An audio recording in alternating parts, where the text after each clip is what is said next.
Bismillahirrahmanirrahim. Assalamualaikum warahmatullahi wabarakatuh. Bagaimana keadaannya teman-teman? Semoga dalam keadaan sehat walafiat ya.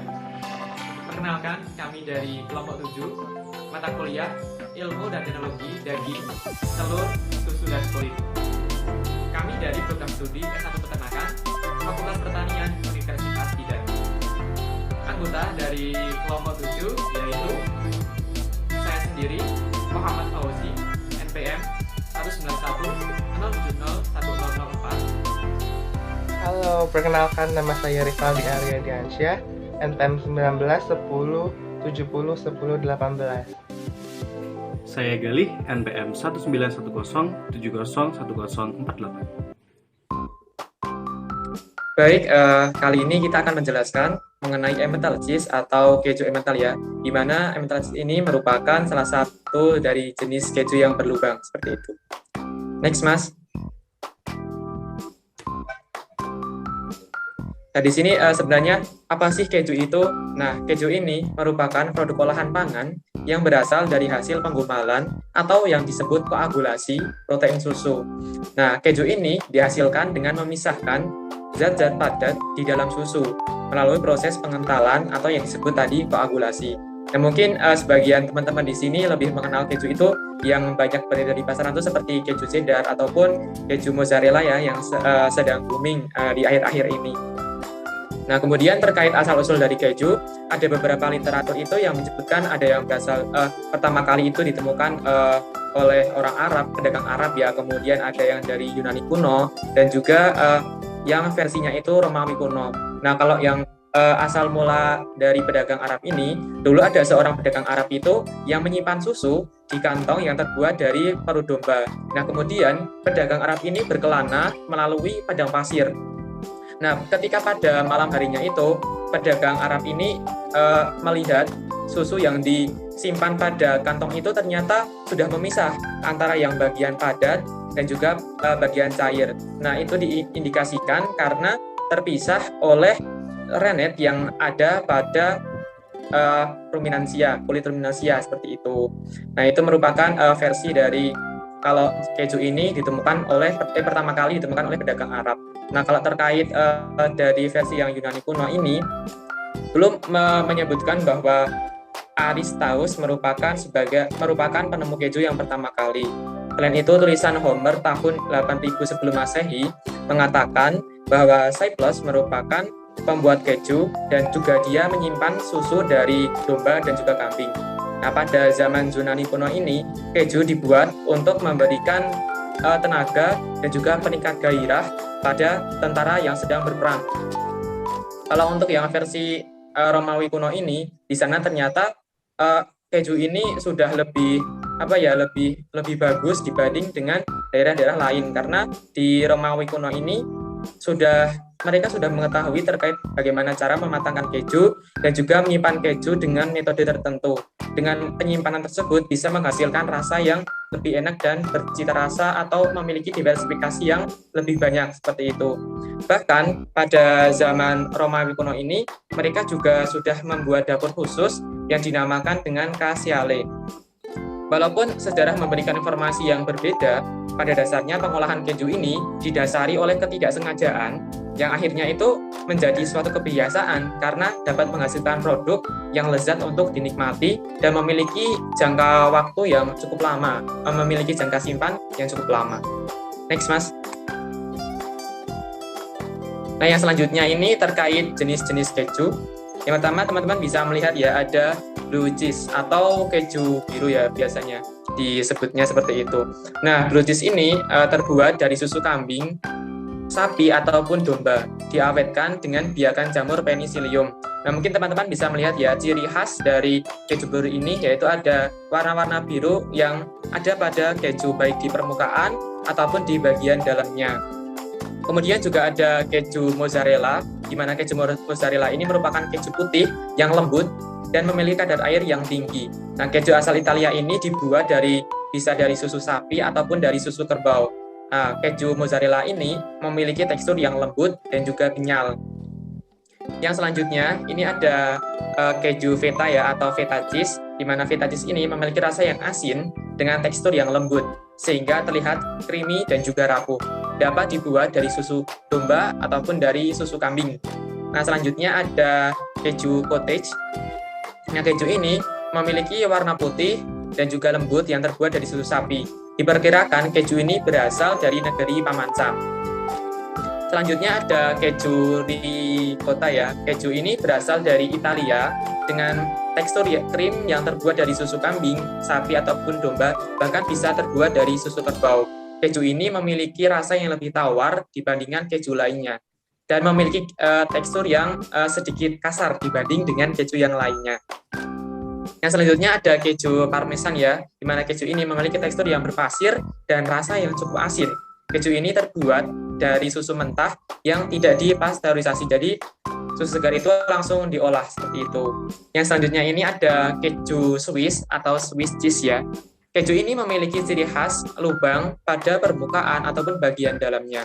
Nah, salah satu jenis dari keju Swiss ini ada keju Emmental ya, yang paling terkenal dari beberapa jenis keju Swiss. Oke, next Mas. Oke, yang selanjutnya akan dijelaskan oleh Mas Rivaldi. Kepada Mas Rivaldi, waktu dan lain dipersilakan. Baik, terima kasih. Di sini saya akan menjelaskan mengenai keju Emmental. Jadi, pasti teman-teman sudah tidak asing lagi kan dengan serial kartun Tom and Jerry.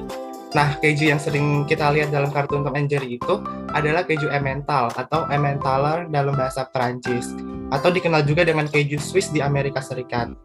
Keju ini tuh berasal dari desa yang terletak di tepi sungai Emme, Canton-Bern, Swiss. Keju ini berasal dari kata Emme yang berarti lembah, yang merupakan asal daerahnya, dan juga Tal yang berarti lembah dalam bahasa Jerman. Nah, keju Emmental ini termasuk jenis keju keras atau hard cheese yang memiliki kandungan air antara 35% sampai dengan 40%. Nah, selain itu, keju ini telah mendapatkan sertifikasi dari AOC atau Appellation d'Origine Contrôlée, yang artinya keju Emmental berkualitas tinggi hanya didapatkan, diproduksi, dan diproses di wilayah Swiss saja. Nah, selanjutnya adalah proses pembuatan keju Emmental. Nah, jadi secara umum proses pembuatan keju yaitu ada dari susu mentah, dipasteurisasi, terus kemudian distandarisasi atau filtrasi, kemudian ada koagulasi menggunakan mikroba dan juga enzim Rennet, kemudian ada pemotongan atau cutting, dan juga pengadukan stirring atau cooking, juga ada pemisahan curd dan whey, terus juga ada milling atau penggilingan, dan juga penggaraman. Setelah itu ada pencetakan dan pengepresan, selanjutnya ada pematangan. Itu untuk pembuatan keju secara umum. Nah, di sini saya akan menjelaskan mengenai pembuatan keju Emmental. Nah, proses pembuatan keju Emmental itu berdasarkan bahan bakunya yaitu susu mentah atau susu segar atau raw milk yang memiliki kualitas tinggi, beraroma ringan dan sedikit pedas dari makanan yang diberikan sapi. Dikombinasikan dengan kemampuan sapi untuk menjelajah padang rumput selama musim panas. Nah, prosesnya itu pertama adalah pengasaman. Dalam tahap ini, susu dipanaskan, kemudian setelah suhu pada susu menurun, kemudian ditambahkan bakteri asam laktat. Untuk memproduksi asamnya itu Streptococcus sp dan Lactobacillus sp. Nah, bakteri ini memakan laktosa pada susu dan mengubahnya menjadi asam laktat. Saat tingkat keasaman meningkat, zat-zat pada susu seperti protein, kasein, lemak, dan beberapa vitamin dan mineral itu menggumpal dan membentuk dadih. Selain itu ditambahkan juga bakteri heterofermented berupa Propionia bacteria shermani yang berfungsi dalam membuat karakteristik dan cita rasa yang khas pada keju Emmental. Nah, proses kedua adalah pengentalan atau koagulasi. Jadi enzim Rennet ditambahkan ke dalam susu yang telah dipanaskan, kemudian untuk membuat protein menggumpal dan membagi susu menjadi bagian cair atau air dadih atau whey dan bagian padat berupa dadih atau curd. Dengan bantuan sebuah alat, dadih itu dihancurkan menjadi butir-butiran. Semakin halus dadih tersebut, maka semakin banyak air dadih yang dikeringkan dan nantinya akan menghasilkan keju yang lebih keras. Nah, Rennet ini mengubah gula dalam susu menjadi asam dan protein yang ada menjadi dadih. Jumlah bakteri yang dimasukkan dan suhu sangatlah penting bagi tingkat kepadatan keju. Proses ini tuh memakan waktu antara 10 hingga 2 jam, tergantung banyaknya susu dan juga kandungan bakteri di dalamnya. Nah, proses ketiga adalah pengolahan atau pemotongan curd. Nah, setelah pemberian renet, proses selanjutnya adalah dadi diiris dan dicincang menggunakan tangan atau bantuan mesin supaya mengeluarkan lebih banyak air dadi. Nah, semakin kecil potongan, maka keju yang dihasilkan akan semakin padat. Air dadi atau whey yang dihasilkan akan dibuang atau diproses lebih lanjut lagi. Nah, proses keempat adalah pencetakan. Jadi saat dadi mencapai ukuran optimal, maka ia harus dipisahkan dan dicetak untuk keju Emmental yang lebih besar. Pengangkatan dari tangki menggunakan bantuan selai kain. Sebelum dituang ke dalam cetakan, dadi tersebut dikeringkan terlebih dahulu, kemudian dapat ditekan lalu dibentuk dan diiris. Nah, proses selanjutnya adalah penekanan atau pressing. Jadi keju itu harus ditekan sesuai dengan tingkat kekerasan yang diinginkan. Berat dari keju tersebut menentukan tingkat kepadatan yang diinginkan, dan waktu dan intensitas penekanan itu berbeda-beda.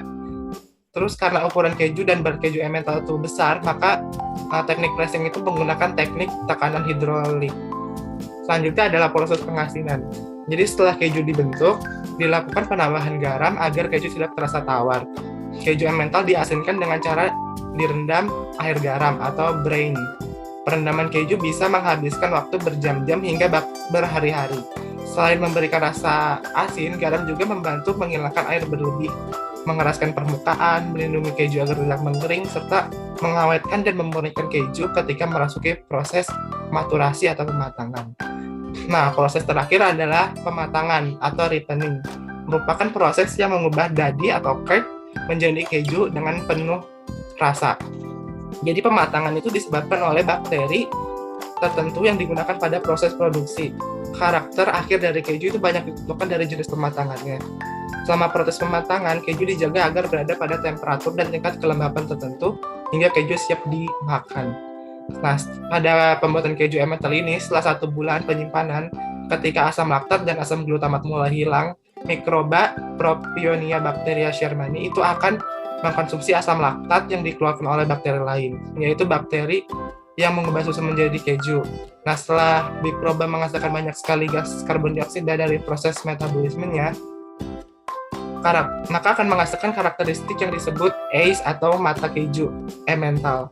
Nah, waktu pematangan untuk keju Emmental itu selama 2-4 bulan hingga keju siap untuk dikonsumsi.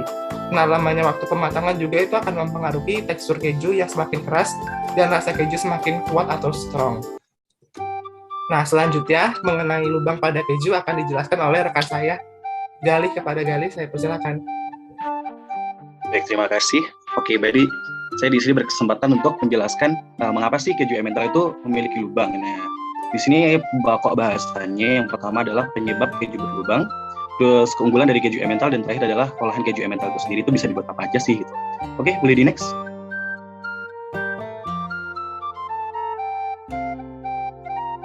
Nah, jadi ini adalah gambaran dari lubang yang ada di keju Emmental. Jadi sangat khas sekali ya. Jadi di dalamnya itu ada lubang-lubang yang terbentuk karena produksi karbon dioksida oleh bakteri fermentasi. Next. Oke, di sini adalah proses terbentuknya lubang pada keju Emmental. Yang pertama itu keju Emmental sendiri mengalami fermentasi 2 tahap ya. Jadi ada fermentasi asam laktat dan juga asam propionat. Nah, pada fermentasi asam laktat itu bertujuan untuk memecah atau menjadi laktat. Yang ketiga adalah fermentasi ini ya, tahap 2 adalah fermentasi propionat. Fermentasi propionat ini menggunakan bakteri Shermani yang sudah dijelaskan oleh Mas Rivaldi tadi ya. Jadi bakteri ini akan menghasilkan CO2 yang nantinya itu adalah penyebab keju Emmental itu memiliki lubang di bagian dalamnya. Nah, yang terakhir adalah saat pematangan keju, CO2 yang terperangkap tidak dapat keluar dan tertahan di dalam keju. Hal ini disebabkan karena tekstur keju Emmental sendiri itu adalah termasuk keras ya, atau digolongkan sebagai hard cheese. Nah, sehingga saat pematangan sendiri dalam waktu 2-4 bulan yang tadi sudah dijelaskan, itu semakin lama ukuran lubang itu akan semakin besar, dan itu juga akan mempengaruhi kualitas keju juga. Nah, sehingga jadi kalau CO2 ini nggak keluar, itu kan akan membentuk lubang di bagian dalamnya. Next. Nah, untuk kelebihan keju Emmental sendiri, karena tadi melalui berbagai proses, terus ada penggaraman. Nah, dalam pematangan keju Emmental atau penyimpanan itu juga dilakukan pemberian gula. Jadi nanti tuh tekstur keju Emmental sendiri itu adalah mudah meleleh, kemudian memiliki rasa yang tidak terlalu asin, sedikit manis karena ada penambahan gula tadi, dan rasanya itu lebih enak dan lebih gurih dibandingkan keju-keju yang lain. Selanjutnya, yang terakhir adalah olahan keju Emmental sendiri. Nah, untuk olahan keju Emmental sendiri karena teksturnya yang tadi mudah meleleh, jadi sangat cocok untuk dijadikan olahan seperti cheeseburger, fondue, sandwich, quiche, and casserole. Nah, jadi ini adalah olahan-olahan dari keju Emmental sendiri ya. Kayaknya enak banget gak sih gitu. Oke, sekian dari saya kembalikan ke Mas Fauzi. Merupakan penjelasan dari kelompok kami mengapa kok keju itu bisa berlubang. Mungkin buat teman-teman yang penasaran kok bisa berlubang itu udah kejawab ya seperti apa. Kok bisa berlubang? Lubang itu apakah karena dibolongin atau gimana? Ternyata emang proses pembuatan kejunya ini memang itu ya bisa menghasilkan keju yang berlubang seperti itu. Baik, demikian penjelasan dari kelompok kami. Mohon maaf jika banyak kesalahan ya yang baik yang kita sengaja maupun tidak sengaja. Terima kasih atas perhatiannya. Selebihnya kami maaf. Akhirul kalam. Wassalamualaikum warahmatullahi wabarakatuh.